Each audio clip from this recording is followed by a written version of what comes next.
Alonso, here we are right next to the pool at the moment. There's lots of frogs in activity. Could you talk to us a little bit about the egg masses and the frogs that we're seeing? Absolutely. So what we have here is a pool. We dammed up the water, but we also took advantage where a tree came down and we had already dug up areas. So it's a deep point. And it holds water. And in certain places, and this is a favorite spot, it's just open enough that enough sunlight comes in there, which speeds up the rate at which the eggs hatch. And so they like to use this spot. And when one finds a good spot, then many of the other wood frogs will lay the eggs in the exact same spot. So what you end up usually having is this raft of eggs which are all floating together. And so you'll see, not usually it's one, they start off with one and then many of them circle it. Eventually what happens, which I think is even more interesting, is there's a symbiotic algae. Some people claim that same algae, which is found in both spotted salamanders and wood frogs and a couple other vernal pool species, helps actually the frogs realize what their natal pools were, where they were born, because they like to go back to the original pools where they came from. And so the algae goes inside, provides habitat, provides oxygen, and then later on when the tadpoles come out, it's their food too. So these wood frogs actually live in the woods, thus they're named wood frogs, and they need to come down after the first warm rains of the springtime. Earliest I've ever noted them is January 31st. Most of them come out very end of February, very beginning of March, and they find these open pools. The male wood frogs start calling, and then the females get attracted to them, and in less than 2 weeks' time usually, they will have utilized this little pool to lay thousands of eggs.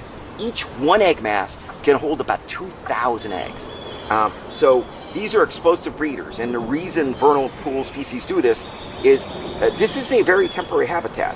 Some years, and you hear them start calling now, some years you can end up with a lot of rain, like we've had this year, and you can get hundreds and hundreds of them survive. Other years, the pool dries out, and if the pool dries out, every one of them could die. And so what their breeding plan is, lay a ton of eggs so that there's enough good years to make up for the bad years. Since most vernal pool species live for a long time, there's enough of them, enough good years to keep the population going if they have a mature woods and a breeding pool that's free of fish and other kinds of competitors. And as you can see, they are so eager to get back into things, they're giving their call. Wood frogs with their little bandit-like little mask, they are, a lot of people say it sounds like it's the duck calling. Do this for just a second.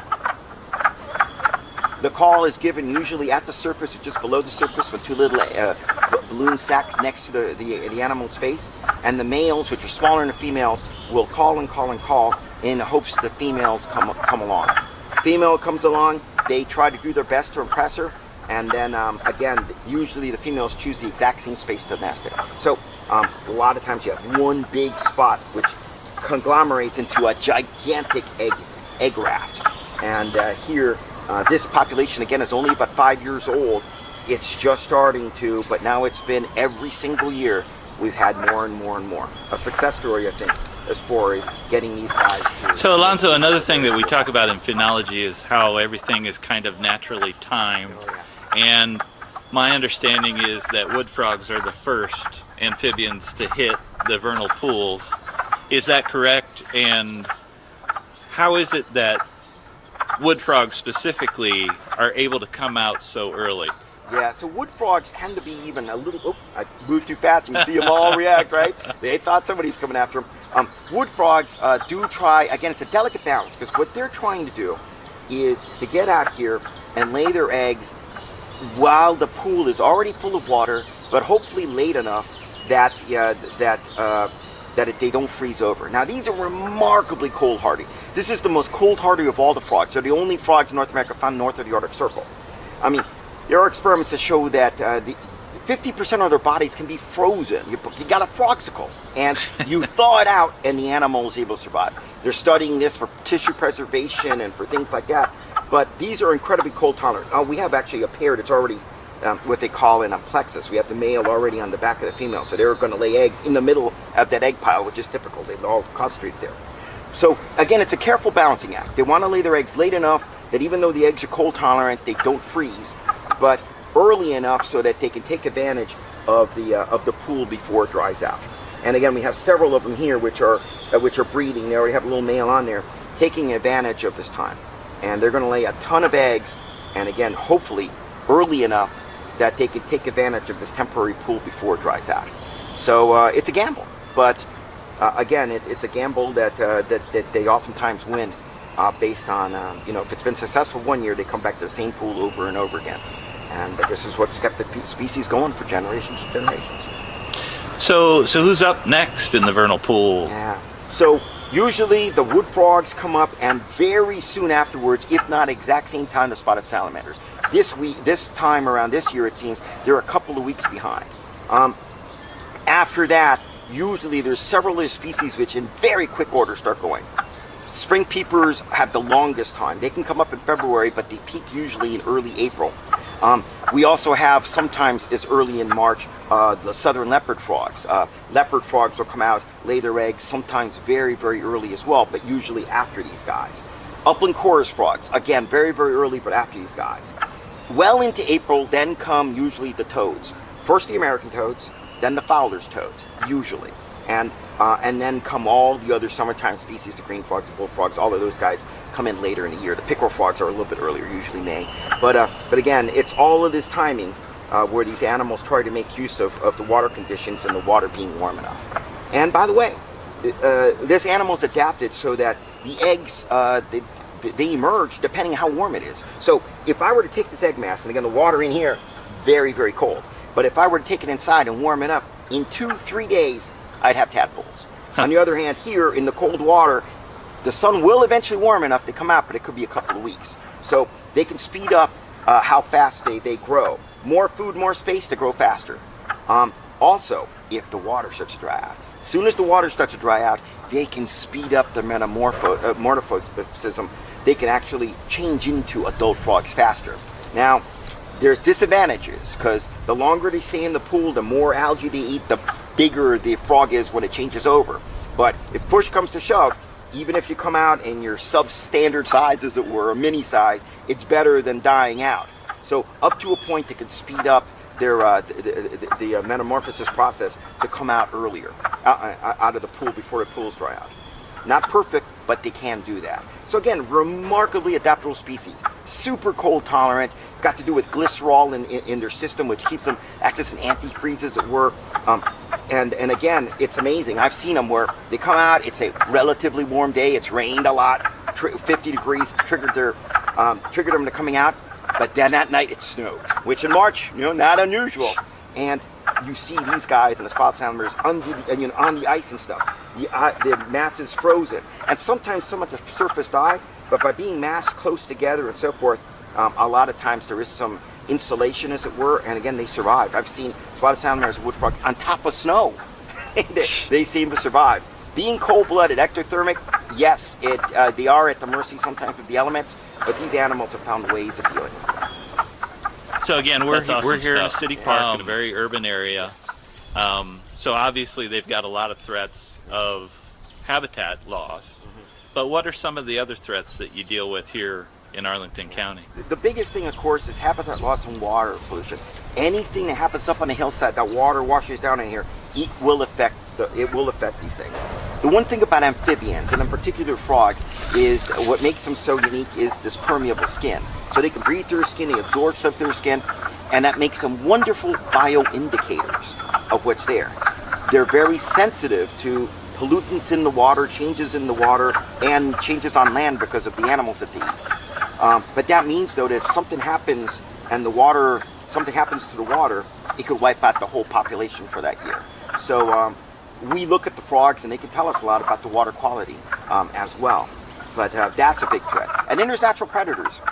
When you pile this much food source in one spot, yeah, the red-shouldered hawks, they take the day shift. They come out after it. Night shift, barred owls figure it out.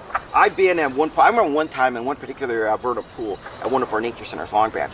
I heard the frogs, came in out there, watching them all come in. It's beautiful when they call what herpetologists call a big night. A big night is when the temperature's perfect, it's rained all day, and it hits the triggers, the stimulus, for a lot of them to come out at the same time. So I was there on a big night, and the woods, you could hear the leaves rustling, everything like that, as the frogs and salamanders moving, and the spring peepers were all moving to the vernal pool.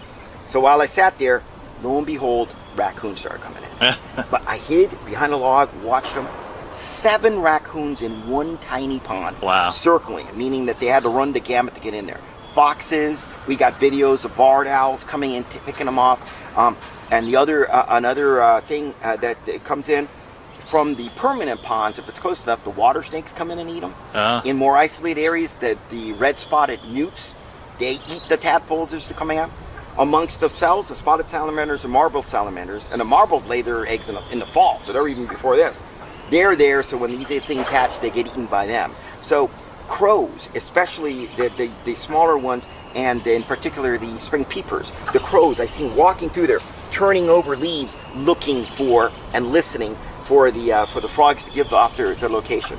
I've even seen mallard ducks right in here, right in this pool. Mallard ducks eat adult wood frogs, especially the males because they're smaller. Wow. And again, you do usually think of it, but the ducks need the protein.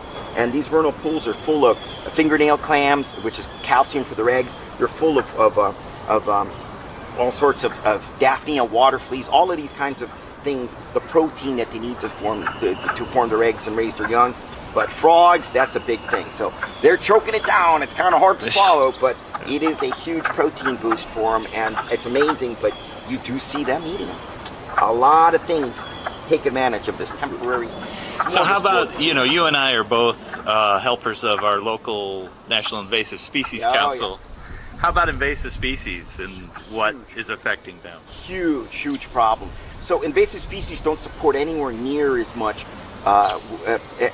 food sources, in this case the insects that these animals eat, as do the native plants. I mean, they evolve with them, so of course they don't support them. And there's been studies up in New York and things like that where many different frog species, because the invasive plant, whether it's a lesser celandine, which is a very temporary thing, knotweed, Japanese knotweed's notorious. Ugh. These things don't support as much food for the frogs, and so there is less frogs. There's not enough food, things to feed the food that these guys need. So invasive plants are a huge problem in these wetland types of habitats. And we go through great efforts to try to keep them out and preserve them. We also, another huge gigantic threat globally are 2 diseases now, two kinds of things. One called chytrid, which is wiped out over 100 and some species of frogs and salamanders worldwide. And the other one, ranavirus, originally thought only to affect rana means frog in Spanish, Latin, to affect only frogs, and now we know it affects fish, it affects turtles, it affects snakes. So these are very these diseases, once they get into the water, they spread like crazy because the animals have to come to the water one time a year, and it's wiping out species everywhere. So we're very careful. Before we introduced these frogs in here, we tested the frogs, swabbed them and so forth, sent it out so that they were chytrid free and ranavirus free to introduce them. And if we do anything in the water, we disinfect our boots, our nets, whatever it is, with 10% bleach at least before we take those nets and go somewhere else. And standard practice whenever we do work with invasive plants, we don't want to be the ones to introduce invasive plants. So you got boot brushes, wipe off your boots, clean off your equipment. Don't you, trying to do the good thing, be the problem and introduce the species to somewhere else, an invasive species to somewhere where it wasn't. So it's easy to just kind of, oh, how cool, I step into it and not realize that I'm introducing something that could be the death knell for these things. And invasive species spread a lot of times through people.